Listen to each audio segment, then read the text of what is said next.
Okay, glad to know you're still there. It is still Rapid Sport on Rapid TV, and I am Ijoma Victor.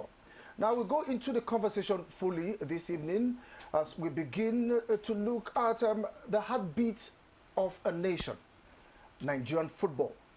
A sport that unites over 200 million people, fuel passions across every state, and continues to shape our identity on the African continent. From the bustling streets of Lagos to the football-loving communities of Kano, Enugu, Port Harcourt, Jos, and Uyo, football isn't just a game, it is culture, competition, and hope that is all combined. Take a look at the Super Eagles and the Super Falcons on the international stage. The Super Eagles remain a powerhouse, but also a team navigating a period of transition with rising stars pushing for space-established names fighting for consistency, and fans demanding a return to dominance. The journey to reclaim Africa's glory definitely will continue. As for the Super Falcons, ever resilient, remain one of the continent's most successful team, a symbol of excellence, determination, and global respect. Well, if I continue to go on, we'll also look at the NPFL at home, where the Nigerian Premier Football League is experiencing a new wave of competitiveness. Traditional giants like Barr, Rangers, Rivers United, and Kano Pillars continue to battle fiercely, while emerging clubs bring fresh energy and talent.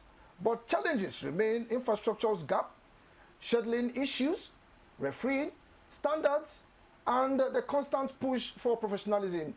Yet, despite these hurdles, a talent on our pitches is undeniable, and the passion in our stands, yes, definitely unmatched. Now let's come to grassroots football.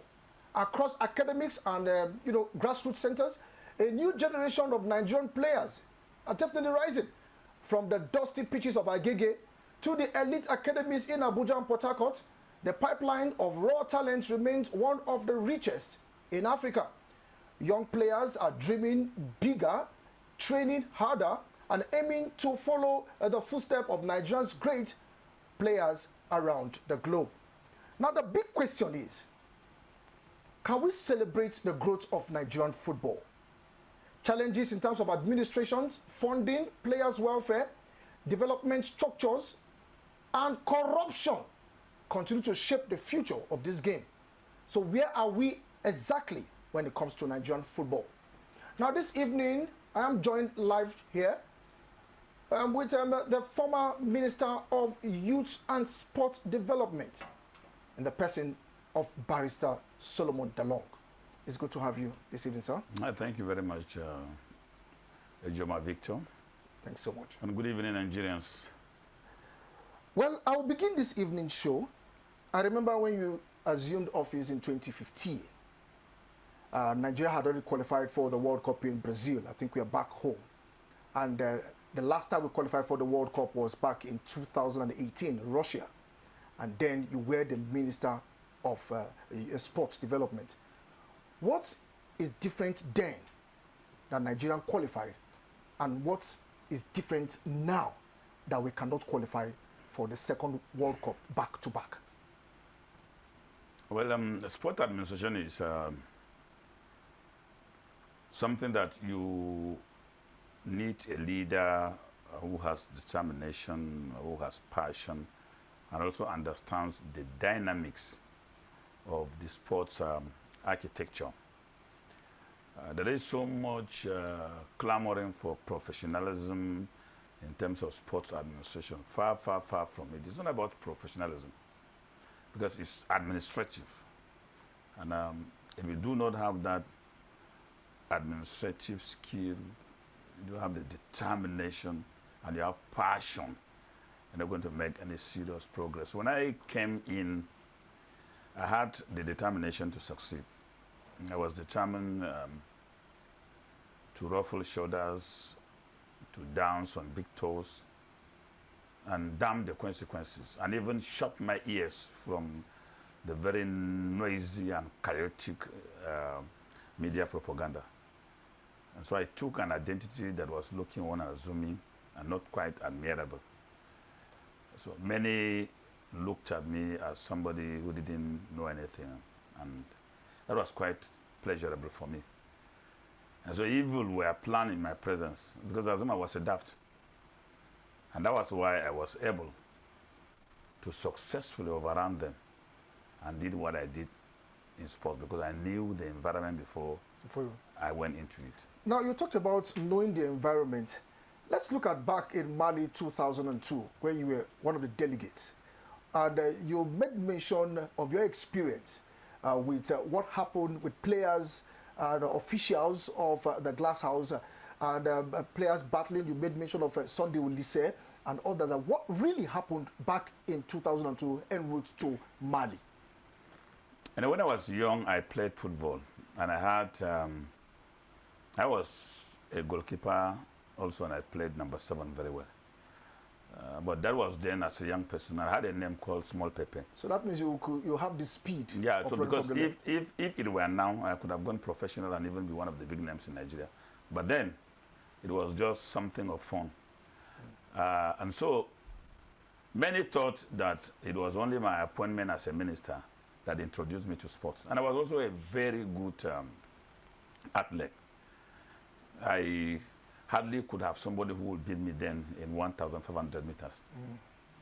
So I'm not a stranger, per se, to the sports architecture.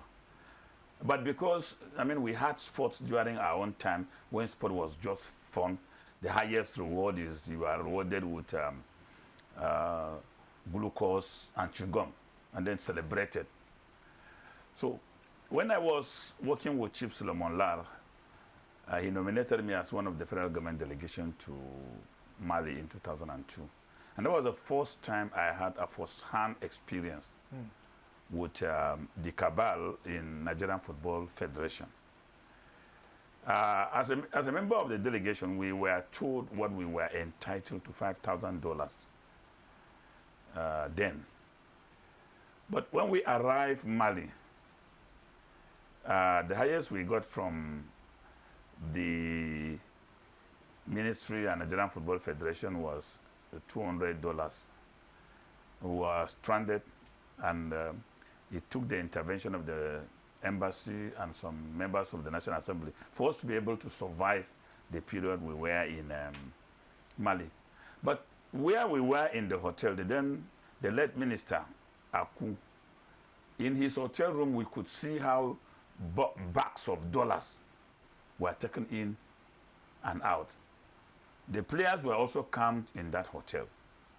So suddenly, I walked down one day and I met Ulisse and some of the players at the lobby complaining bitterly. It was then I knew that professional players have even a retinue of age. Retinue, PA, all these, Maswa, and they had all of them, and they sustained them.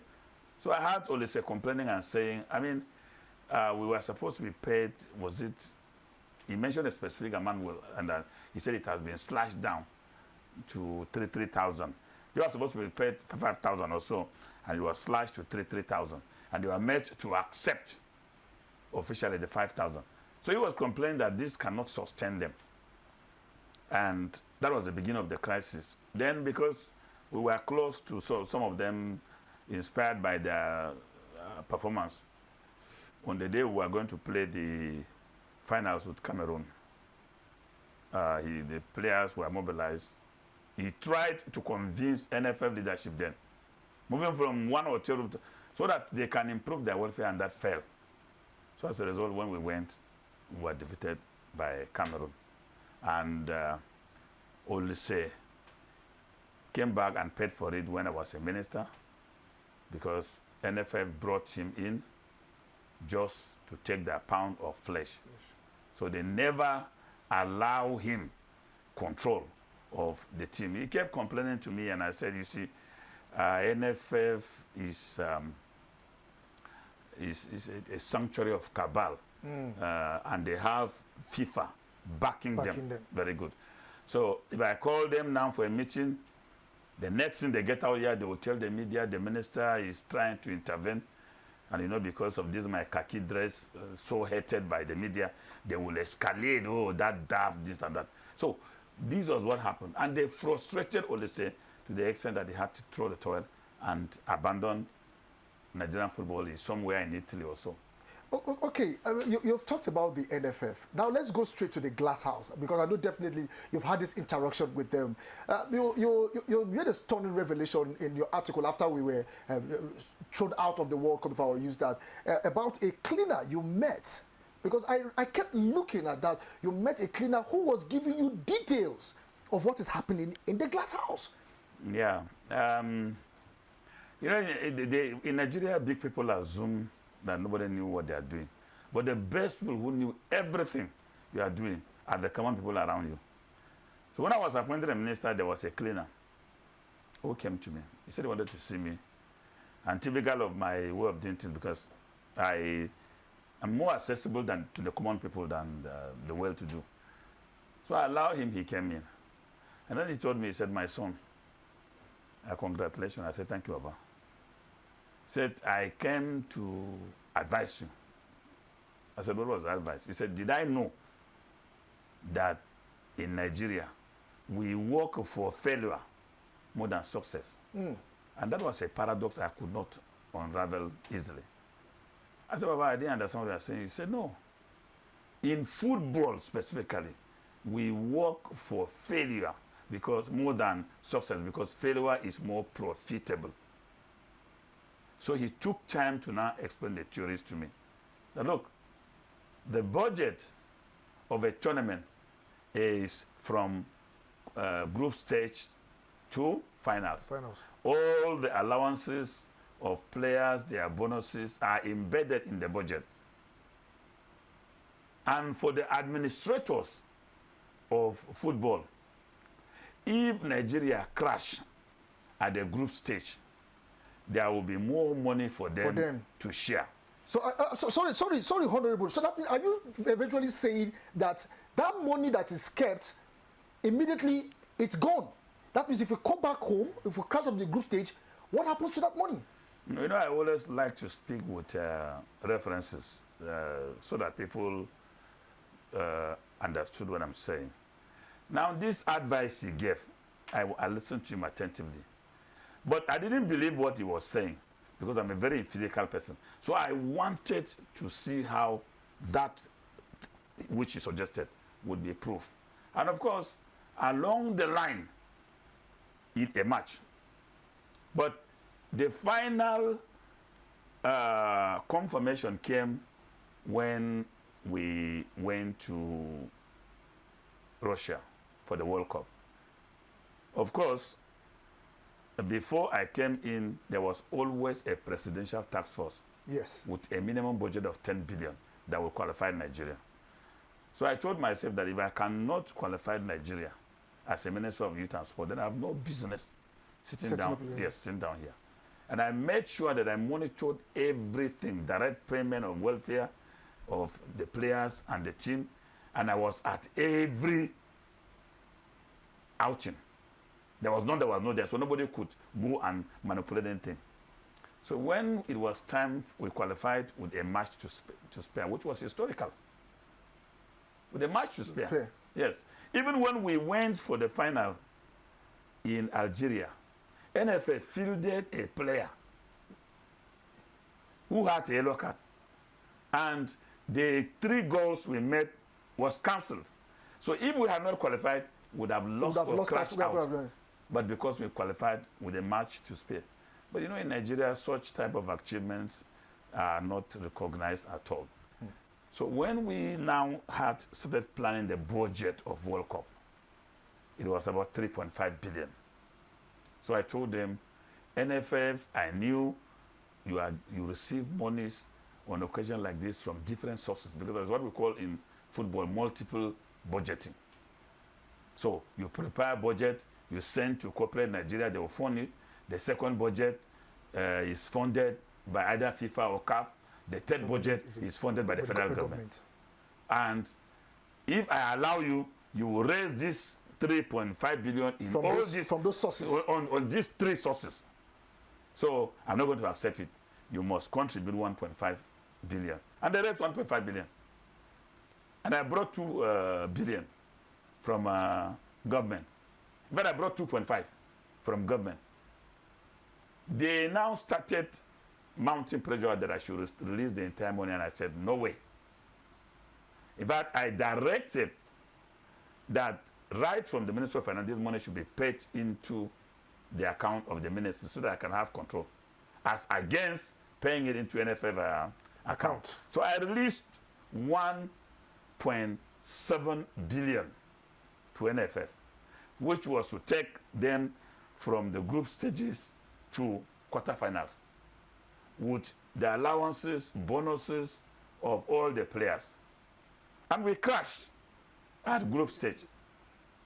So when we returned to Nigeria, I demanded for retirement. I still have the letter. And NFF, in their reply, the same budget they sent to me, that was what they sent back to me officially as the retirement of the money. Well, I know as a fact that I was also in Russia and I saw what happened. And when I was mounting pressure, they activated their blackmail and propaganda machine of the media. Oh, he's trying to interfere. Oh, it's because he's a platoon man. He wants this. He wants to do this because of Giwa. So all forms of blackmail. But I held my ground, and they did not retire it. So you can see what the old man told me came to pass. Yes. Now, let me prove a point of how they worked. Before we could go for the World Cup, we went for Wafu.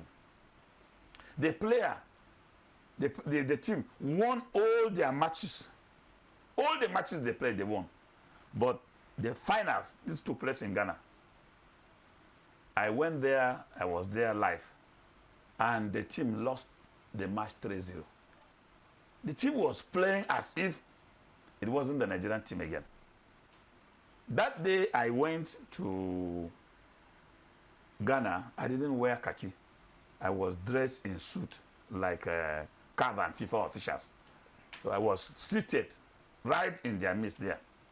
When we lost the match, they were sharing the money. They sold the match in my presence. Telling, oh, come, go to hotel number this in Ghana and collect your money. So they thought I was one of them because I was wearing suit also. And then suddenly they realized that I was the one and not one of them. So they started apologizing to me and telling me, you see, Ghana is not going to World Cup. They did not qualify for this. So we thought they should take this one and go home with it.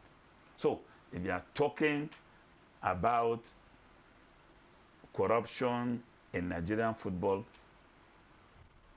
I can write a book about it. Are you saying that this corruption now is a systematic corruption? Because if one is NFF executive goes out, another one comes in, as if there is a continuation of what the other previous executive did in the last administration. No, they operate like drug barons. A syndicate. It's a syndicate, like a drug cartel. They have established tradition. They are well entrenched down to the roots of Nigerian football. Well entrenched. And they will keep replicating their trusted ones as president. You know, I was able to deal with that in sports when I insisted on democratization of the National Sports Federations. And before I became minister, it was 13 people that will elect the board. And of those 13 people, the minister has like 5 of them. He nominates 5. So all he needed was to just bribe 1 or 2 people and they will produce president. So when I came in, I said, no, I sacrificed everything and insisted on democracy. And I enlarged the electoral college from 13 to 50 so that it becomes impossible for anybody to just go and come with small dollars. So you need a heavy bribe to be able to bribe and win. And I also introduced reforms that prevented anybody from staying in office beyond 2 terms, at least a minimum of 2 terms or 3. Okay, sir. Now let's look at the technical committee that you appointed. You appointed former NFA chairman Abdul Mumuni was also part of that, and their discovery, was it fully implemented, or was he frustrated? Well, those great Nigerians did a wonderful job.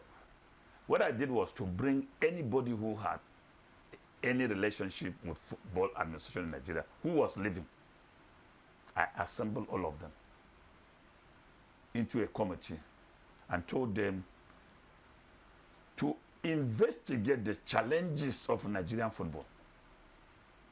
Why is it that the issue of welfare and technical crew team will always be a recurrent decimal? Why would Nigerian team always be demonstrating or protesting before they get justice? Why is it that the election of the president of NFF is more than the election of president of Nigeria? Where dollars fly. I raised a lot of interrogatories for them. They did a good job and came back and told me, Sam, the level of wrath, because each of them had experience. They were there and they knew it was not as bad as it is now. So they came with the conclusion that, look, if you will want to save Nigerian football, we will recommend for Nigeria to excuse itself from international football. Is that possible, sir? For 6 months. Cameroon did it. South Africa did it. It's possible. The South African football went down such that even a primary school team can defeat them because of corruption. So they have to excuse themselves for 6 months. Reorganize. I remember when President Goodluck Jonathan wanted to bring up a way that we can suspend ourselves from international commission and repair, what's happening in Nigerian football. But Nigerians mainly cried foul towards that particular one. So that's why I asked if this will still be possible. Well, Nigerians cried foul because they have not lost so many people from high blood pressure as a result of the failure of performance of the Super Eagles. The Super Eagles is a team that is so much loved by Nigerians. This, our inability to qualify this time, if we take statistics of people that died, there are many, from heart failure. So, it is in the interest of our well-being as a country to look at this issue, because the issue of football administration and banditry is the same now. It's the way football is existential threat to national security of Nigeria. That is how this banditry. So Nigerians will have to, do we continue to die every cycle of a World Cup competition with a very corrupt system that thinks more of itself and not of the country? And you see, this cabal has planted themselves up to FIFA. Yes. Yes. Every available space, whether in national, whether in the states, their route is down to even local government. Yes. They have the from state, local the state FAs. Yes, the local government FA to the state, to national, to CAF, to FIFA.